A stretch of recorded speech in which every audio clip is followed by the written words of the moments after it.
Assalamualaikum warahmatullahi wabarakatuh. Aksi nyata modul 1.4 Diseminasi budaya positif.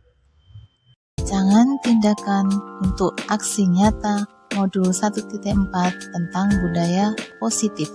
Saya Fuji Utami. Belakang adalah jika seseorang berada dalam suatu tekanan, maka dia tidak akan terasa nyaman apalagi untuk mengikuti pembelajaran. Maka tugas kita sebagai seorang guru harus bisa menyelesaikan masalah tersebut tanpa menimbulkan masalah yang baru.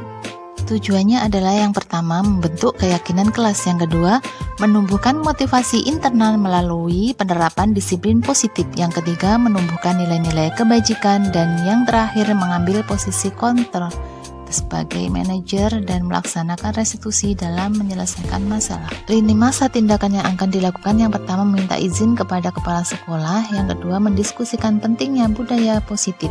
3. Sosialisasi pentingnya budaya positif. 4. Mengajak rekan guru dan murid untuk bersama membuat dan melaksanakan keyakinan kelas. Yang kelima, berkolaborasi dengan seluruh warga sekolah. Dan yang keenam, mengajak rekan guru untuk mengambil posisi kontrol sebagai manajer dan melakukan restitusi dalam menyelesaikan masalah. Dukungan yang dibutuhkan: yang pertama, kolaborasi dan dukungan seluruh komunitas sekolah, yaitu kepala sekolah, rekan guru, pegawai, murid, dan wali murid. Yang kedua, media laptop, proyektor, poster, kertas karton, alat tulis, dan kamera. Demikian rancangan aksi nyata budaya positif modul 1.4.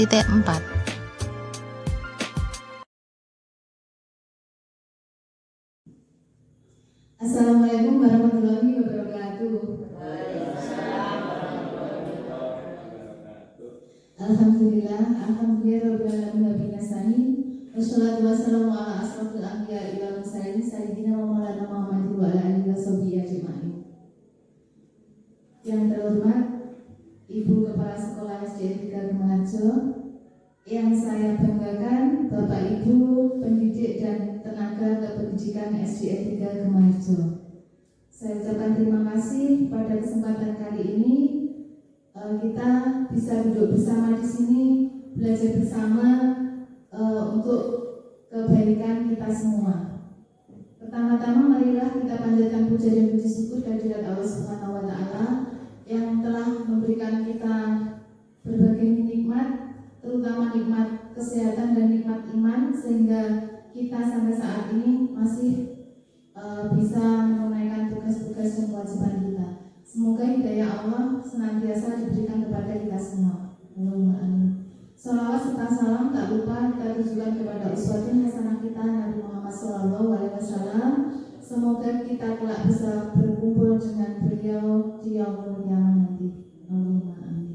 Bapak Ibu sekalian, pada kesempatan kali ini saya ingin mengajak panjenengan semua belajar bersama membahas tentang budaya positif. Ini merupakan tugas saya di guru penggerak, di mana kita apabila mendapatkan ilmu harus kita sampaikan, baik kepada rekan sejawat kita maupun kepada anak-anak kita. Pada kesempatan kali ini kita akan berdiskusi tentang budaya positif. Next. Nah, sebelum kita mulai,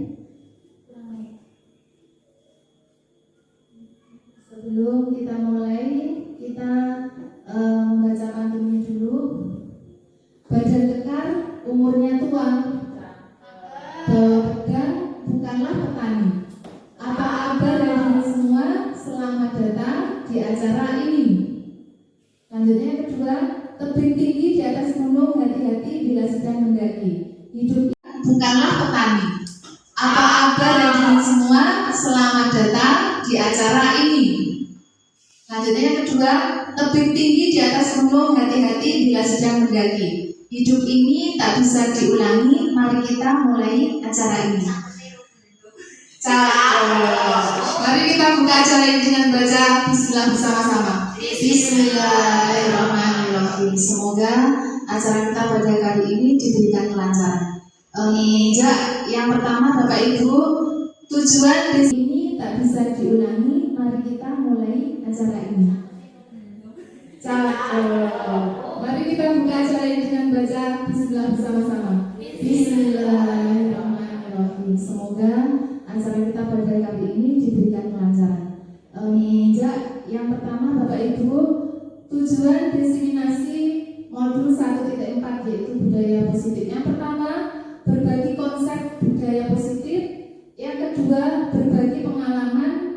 budaya positif. Jadi kegiatan ini nanti yang akan kita laksanakan next.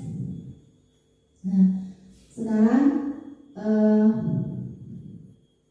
coba kita lihat gambar yang di depan. Gambar apa Bapak Ibu? Gambar tangan anak kecil yang mengepal ya. Nah, itu coba kita mempraktekkan sebentar ini, kita berpasangan ya, kita berpasangan, yang satu menjadi A, yang satu menjadi B. Yang A yang mengepalkan tangan, yang B yang berusaha membuka kepala tangan. Monggo Bapak Ibu, kita sejenak mempraktekkan. Silakan. Pasangan A dan B, yang A yang dikepalkan tangannya, yang B yang berusaha membuka. Monggo Pak Di, dengan Pak Cimiran apa dengan Pak Sairul. Monggo berusaha dengan berbagai cara dibuka. Kita mulai 2, 3.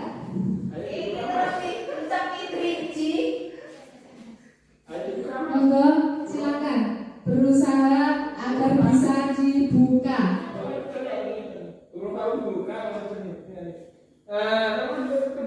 Buka semua, jangan cuma satu, dibuka semua. Sudah? Kalau sudah menyerah bergantian, ganti yang B yang mengepal, yang A yang membuka.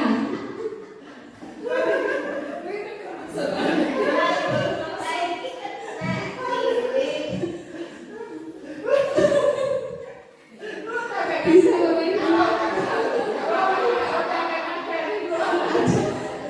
ternyata untuk yang sesi kedua bisa dibuka. Tadi yang pertama belum bisa. Next, coba kita perhatikan.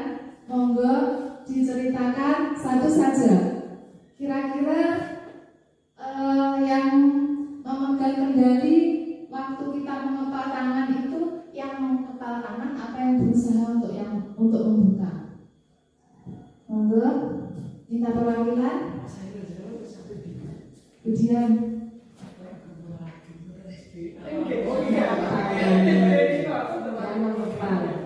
Yang memegang kendali adalah yang mengepal. Kenapa kira-kira kok bisa begitu? Kira-kira karena kalau kepalanya kuat, yang membuka tidak bisa. terima kasih. Iya. Ternyata kontrolnya ada di next. Coba kita lihat.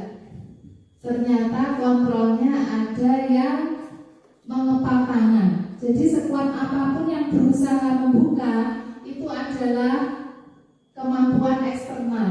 Jadi kalau yang internal ini tidak membuka, meskipun yang berusaha kuat, tidak akan bisa terbuka. Oke, tepuk tangan Bapak Ibu semua. Next.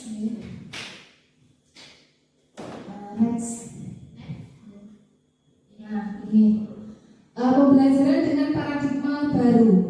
Kita mengenal profil pelajar Pancasila Bapak Ibu yang biasa kita nyanyikan bersama, yaitu beriman bertakwa kepada Tuhan Yang Maha Esa dan berakhlak mulia. Yang kedua,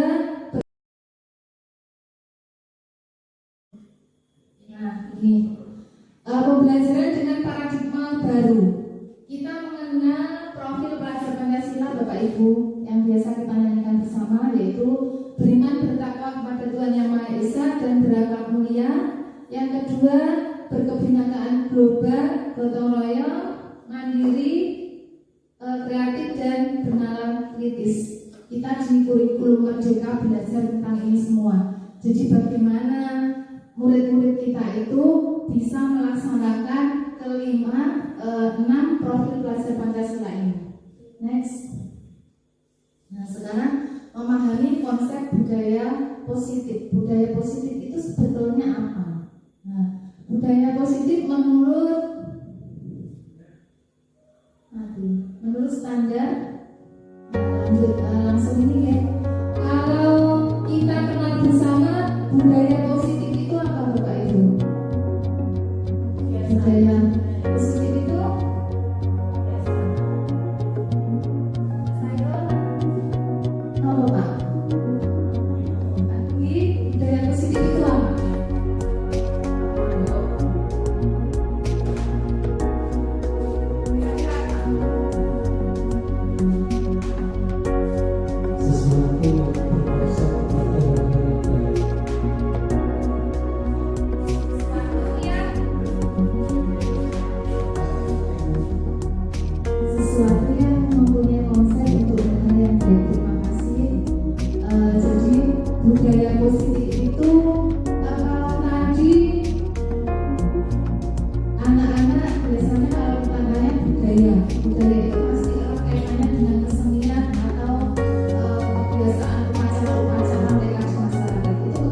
di masyarakat. Jadi kalau di sekolah budaya positif itu dua.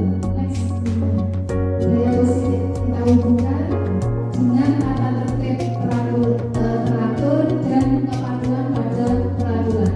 Karena disiplin, jadi budaya positif tadi erat kaitannya dengan disiplin. Kenapa? Karena budaya positif itu adalah kebiasaan baik yang selalu kita lakukan. Jadi kita lakukan sehingga menjadi suatu budaya di tempat tersebut. Nah, nanti kalau sudah budaya, akarnya adalah disiplin. Disiplin dalam pandangan hukum adalah kata disiplin juga sering dihubungkan dengan hukuman. Anak-anak biasanya kalau disiplin, harus disiplin. Kalau tidak disiplin, berarti mereka mendapat hukuman. Anak-anak biasanya pahamnya seperti itu. Padahal sungguh berbeda karena belajar tentang disiplin positif tidak harus dengan memberi hukuman. Hukuman justru adalah salah satu aturan terakhir bila tidak diperlukan ya tidak usah digunakan. Next.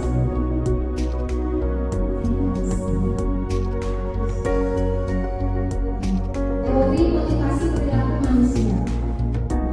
Motivasi ada motivasi eksternal yang dimaksud adalah yang pertama untuk menghindari ketidaknyamanan atau hukuman. Apa yang akan terjadi apabila saya tidak melakukannya? Terus yang kedua, untuk mendapatkan imbalan dari orang lain atau institusi. Apa yang akan saya dapatkan apabila saya melakukannya? Kemudian yang terakhir, saya akan menjadi orang yang seperti apa bila saya melakukannya. Nah, itu adalah pertanyaan-pertanyaan yang menjadi motivasi kita melakukan sesuatu. Ya, kita berangkat pagi. Apa yang akan terjadi jika kita tidak berangkat pagi? Selanjutnya, apa yang akan saya dapatkan jika saya berangkat itu pagi? Yang terakhir, saya akan menjadi seorang seperti apa jika kita membiasakan berangkat pagi. Next. Nah, sekarang ada beberapa hal yang perlu kita pahami. Jadi untuk menjawab pertanyaan-pertanyaan di depan tadi ada beberapa hal. Yang pertama, dihukum oleh penghargaan. Yang kedua, konsep hukuman atau konsekuensi dan restitusi. Yang ketiga, 5 kebutuhan dasar manusia. Selanjutnya, penerapan keyakinan kelas, 5 teori kontrol dan segitiga restitusi. Ini semua apa sebetulnya? Kita sudah pernah mendengarkannya, tapi kita belum mempelajarinya. Next. Hukuman adalah penghargaan. Pengaruh jangka pendek dan jangka panjang. Jadi jika kita mendapat penghargaan, anak-anak itu kalau diberi penghargaan mereka pasti akan semangat. Tapi ternyata penghargaan itu memberi dampak jangka panjang atau jangka pendek biasanya. Kalau diberi ujian, anak-anak melakukannya pada saat itu juga berarti jangka pendek. Selanjutnya, penghargaan menghukum mereka yang tidak mendapatkannya. Misalkan ada yang juara 1, 2, 3, yang lain tidak mendapatkannya. Selanjutnya, penghargaan mengurangi ketepatan. Penghargaan tidak efektif, kecewa dan enggan berusaha lagi. Jika tidak mendapatkan ujian, dia akan kecewa. Terus penghargaan merusak hubungan, menimbulkan iri pada orang lain. Next. Bentuk program kebajikan. Dalam memberikan apresiasi atau pengakuan perlu diingat beberapa hal. Yang pertama, beri dukungan secara khusus, beri pengakuan secara pribadi, beri pengakuan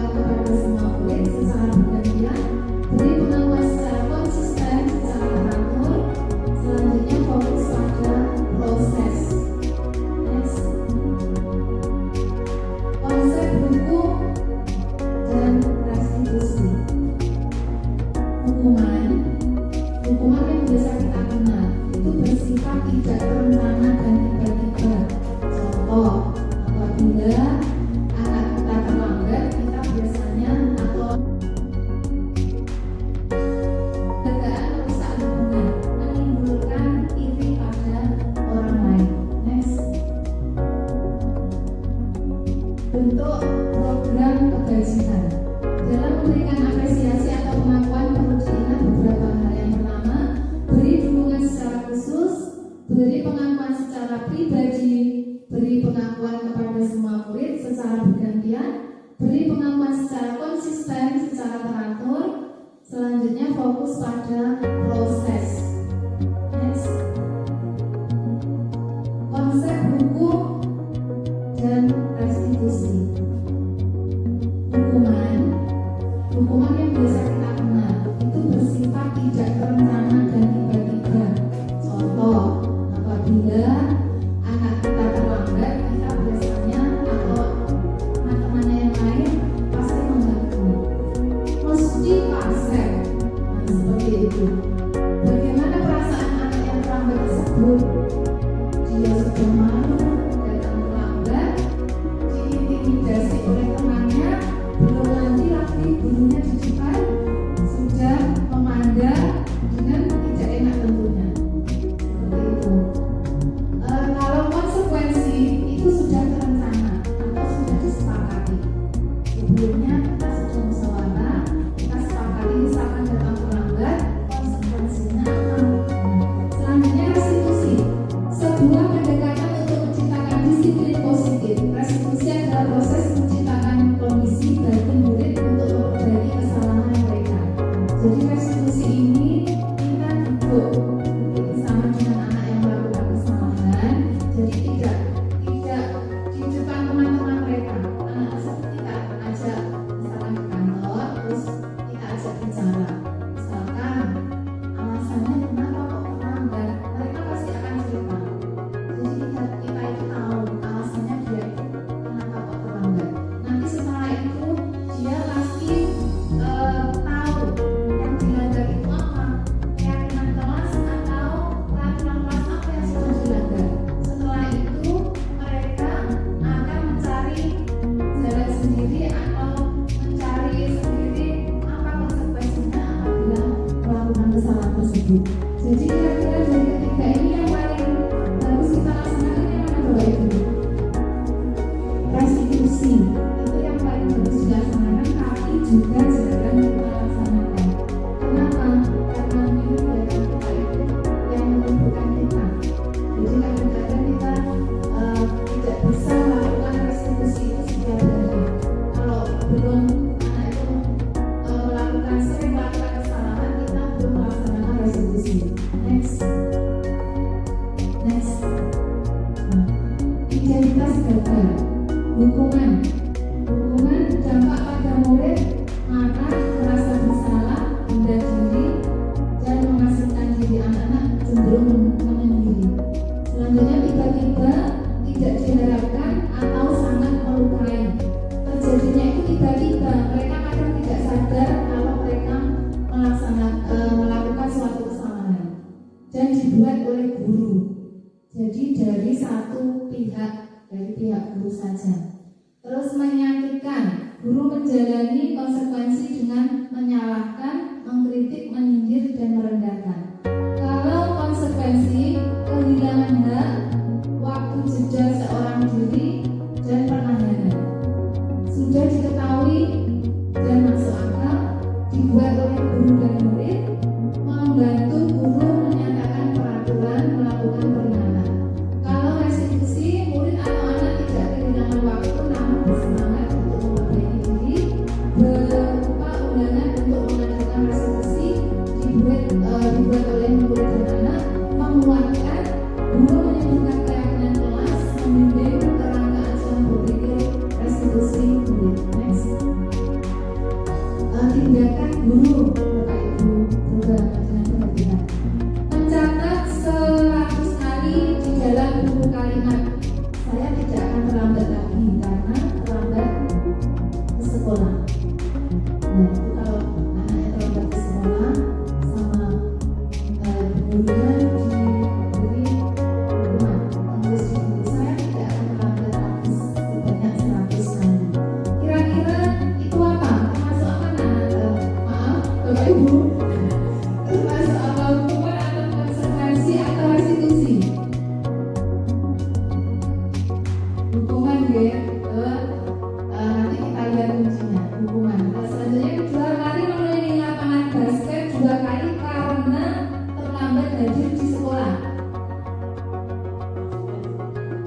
konsekuensi. Yang ketiga, murid diminta untuk push up 15 kali karena tidak menggunakan masker sekolah.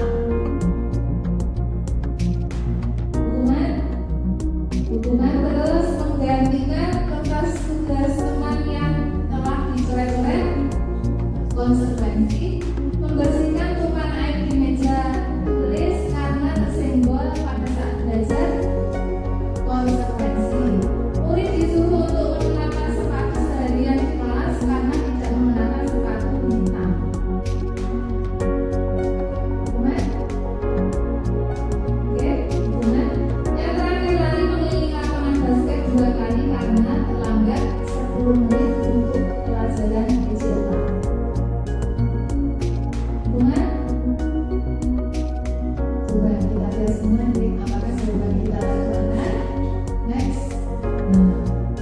Ini Bapak Ibu, yang nomor 1 hukuman, nomor 2 hukuman, nomor 3 hukuman, 4, 5 konsekuensi. Jadi kita kerjakan, kita cari perbedaannya. Kalau konsekuensi menggantikan kertas tugas teman yang telah dicoret-coret, konsekuensinya.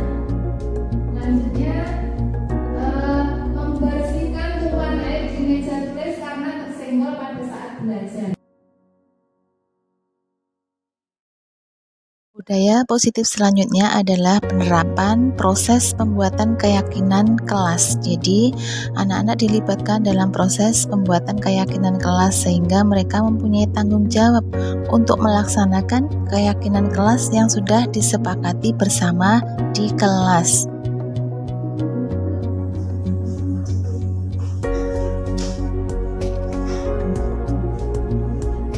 Assalamualaikum warahmatullahi wabarakatuh.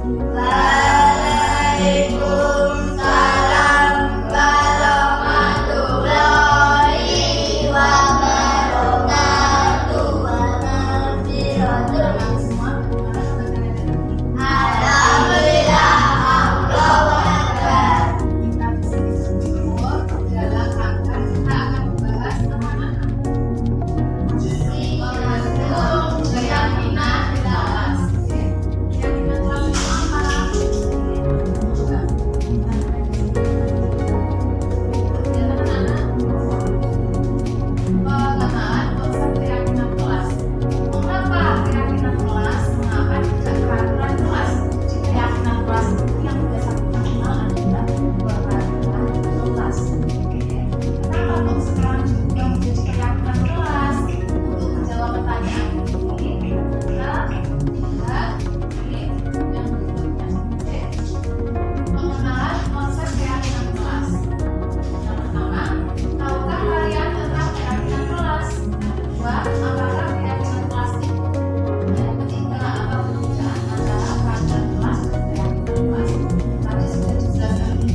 silakan ditulis ke depan, ditempel ke depan.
Refleksi CGP terkait proses pembuatan keyakinan kelas. Yang pertama, bersemangat melihat antusias anak-anak dalam membentuk keyakinan kelas.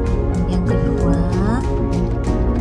anak-anak mulai memahami tentang konsep keyakinan kelas dan membedakannya dengan peraturan kelas. Yang ketiga, anak-anak masih perlu bimbingan dalam merumuskan keyakinan kelas. Rencana perbaikan untuk implementasi ke depan. Yang pertama, guru bersama murid mulai menetapkan keyakinan kelas secara berkesinambungan. Yang kedua, melakukan refleksi dan evaluasi setiap 1 bulan sekali tentang keyakinan kelas. Yang ketiga, merevisi, bisa menambah atau mengurangi keyakinan kelas sesuai dengan kondisi anak saat itu. Kemudian yang terakhir, yang keempat adalah mengajak teman guru untuk ikut berkolaborasi dalam penerapan keyakinan kelas.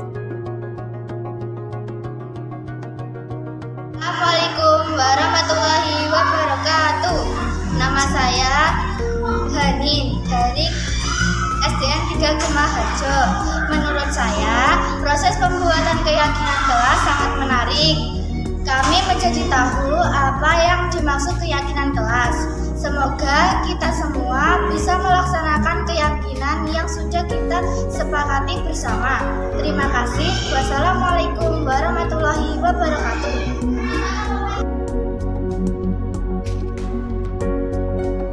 Demikian aksi nyata membentuk keyakinan kelas modul 1.4 budaya positif.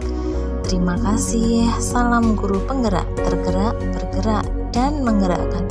Wassalamualaikum warahmatullahi wabarakatuh.